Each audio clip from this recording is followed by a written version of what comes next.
Olá, muito bom dia, amigos, companheiros de Ó Espírita. Sejam todos bem-vindos a mais um bate-papo, a mais um vídeo. A semana passada, nós estávamos falando, dentro das revoluções do globo, do dilúvio, né? Que o dilúvio não foi um fato geral, não foi um fato que ocorreu no globo todo, foi um evento localizado e que não foi causado pela chuva. Como frisamos no capítulo anterior, por mais copiosa que fosse essa chuva e por mais tempo que ela se prolongasse ainda, seria muito difícil a quantidade de água para poder cobrir montanhas e tudo mais. Então esses eventos foram localizados. Muito bem, nós estamos ainda dentro do capítulo 9, Revoluções do Globo. Hoje vamos falar do item 6 ao 10, que corresponde às revoluções periódicas. Hoje nós conhecemos, é fato conhecedor de todos, o movimento de rotação e translação. O movimento que a Terra faz em volta dela mesma e em torno do Sol. Movimento marcando dias, meses, anos, as 4 estações, né? Dividindo primavera, verão, outono e inverno. Essas são os mais conhecidos, os temas mais conhecidos, as épocas mais conhecidas da Terra.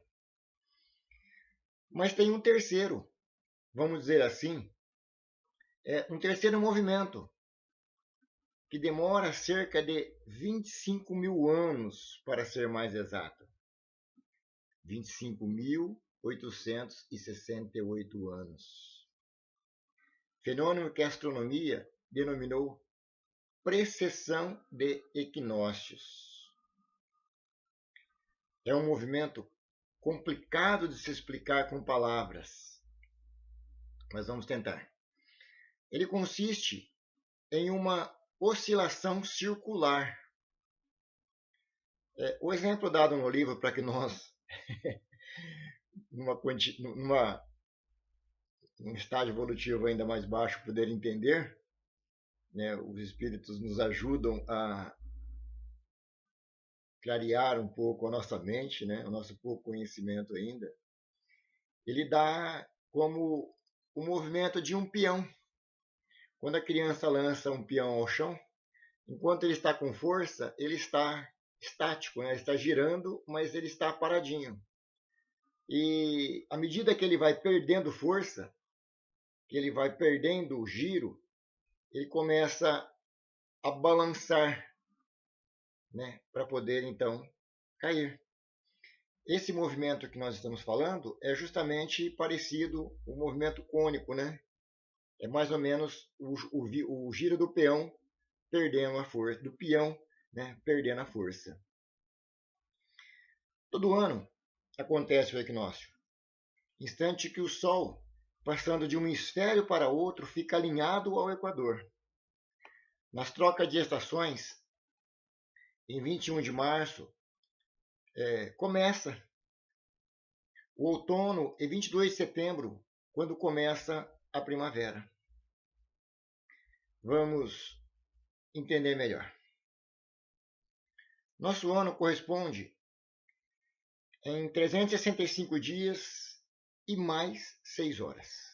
E normal nós falamos que o ano corresponde a 365 dias, né?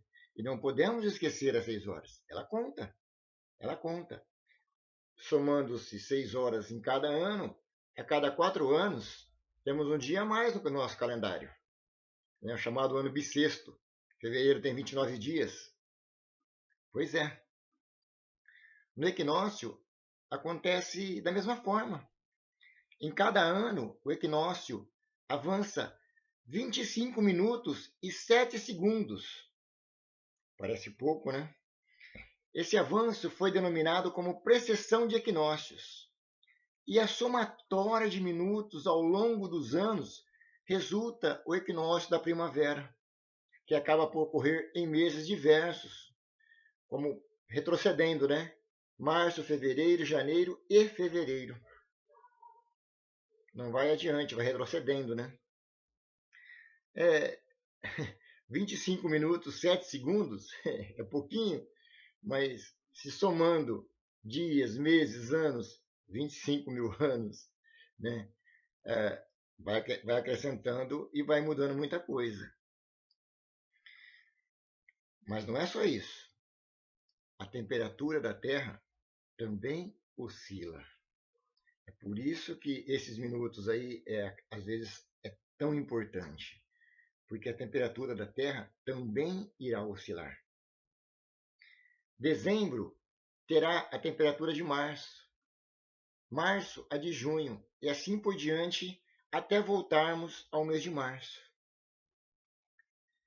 As coisas se encontrarão de novo no estado atual, o que dará cabo aos 25.868 anos para recomeçar indefinidamente a mesma revolução. Completa um ciclo, volta ao princípio, né? E assim por diante, novos ciclos se formarão. O movimento do cônico do peão, perdendo a força, que falamos, ele acarreta que os polos ele não têm a mesma visão. Essa variação faz com que a incidência de luz solar varia muito, porque à medida que o peão de baixo está mais preso e em cima ele está oscilando. Então, a incidência de raios solares vai variar muito. Aí, o que ocorre? O sol da meia-noite. Imaginemos, o sol da meia-noite. O sol da meia-noite é um evento natural que acontece entre os meses de verão em locais ao norte do Círculo Ártico e do Círculo Polar Ártico, quando o sol permanece visível à meia-noite local. O sol não se põe. Ele faz o movimento de poente, mas sem se pôr. Ele faz que vai e não vai e retorna. Volta. Só faz aquela curvatura e volta novamente. E já começa o movimento de nascente. O sol da meia-noite pode ser contemplado desde a terceira semana de maio até a terceira semana de junho. E os dias permanecem longos até o final de agosto.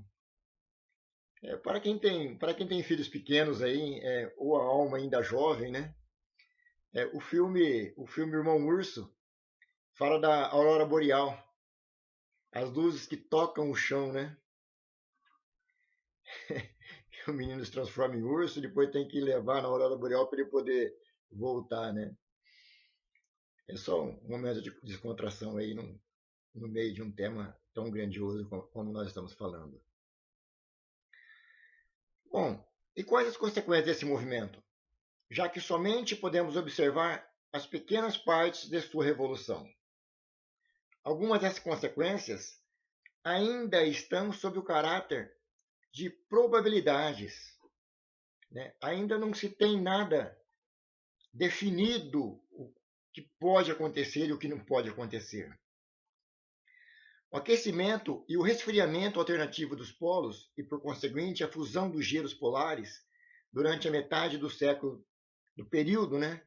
Metade do período de 25 mil anos, e a nova formação deles na outra metade do período, resultaria daí, então, os polos condenados a uma perpétua esterilidade, cabendo-lhes gozar a seu turno dos benefícios da fertilidade.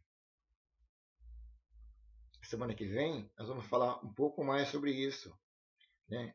Esterilidade e fertilidade.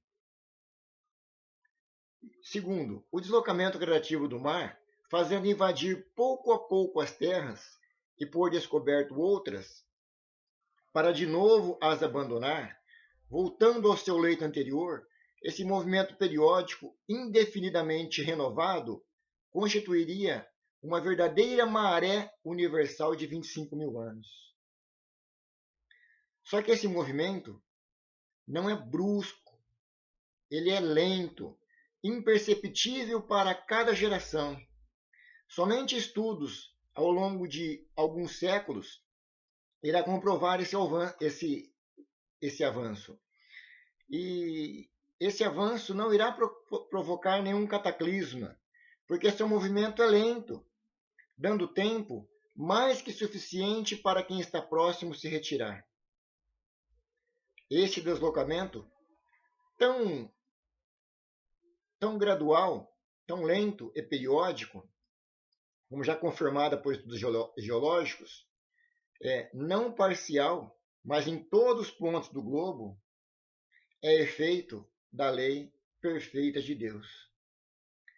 Ela tem por efeito o entretenimento das forças produtivas da terra. A longa imersão é para os terrenos um tempo de repouso, durante o qual eles recuperam os princípios vitais esgotados por uma não menos longa produção. Os imensos depósitos de materiais orgânicos formados pela permanência das águas durante séculos e séculos são adubações naturais, periodicamente renovada, e as gerações que acabam sucedendo nem sequer vão se aperceber de tais mudanças. Só a título de informação.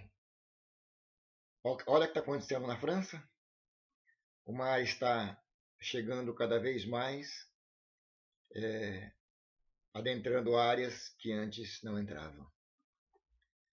Tenham todos um bom dia, um ótimo final de semana. Fiquem com Deus e até semana que vem, se Deus assim o permitir.